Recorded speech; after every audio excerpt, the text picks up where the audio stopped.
নমস্কার বন্ধুরা, সুস্বাগতম। বাইরে দেখো কি সুন্দর বৃষ্টি হচ্ছে। বৃষ্টি হলে না মনটা খালি খিচুড়ি খিচুড়ি করে। কদিন ধরে বেশ মনটা খিচুড়ির করছিল। খিচুড়ি তো অন্য সময় গরমের মধ্যে খাওয়া যায় না, বৃষ্টি হলে কিন্তু একটু মন করে খিচুড়ি খেতে। তাই আজকে হচ্ছে খিচুড়ি। এইদিকে খিচুড়িও প্রায় তৈরি হয়ে গেছে। খিচুড়ি খেতে কিন্তু বেশ ভালো লাগে। তার সঙ্গে হচ্ছে আলু ভাজা, তার সঙ্গে পাঁপড় ভাজা, একটু বেগুনি হলে ব্যাপারটা আরও ভালো জমে যেত, জানি ঠিকই। আর এইদিকে পাঁপড়গুলোও গরম গরম ভেজে নিলাম। আমি কিন্তু পাঁপড় ভাজা খেতে ভীষণ ভালোবাসি। তারপরে দেখো খিচুড়ি, তার সাথে গন্ধরাজ লেবু, আলু ভাজা আর পাঁপড় ভাজা দিয়ে বেশ জমিয়ে খাওয়া দাওয়া করে নিলাম রাতে।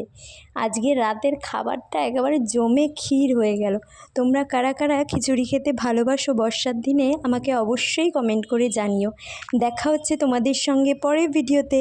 Thanks for watching, love you guys, tata.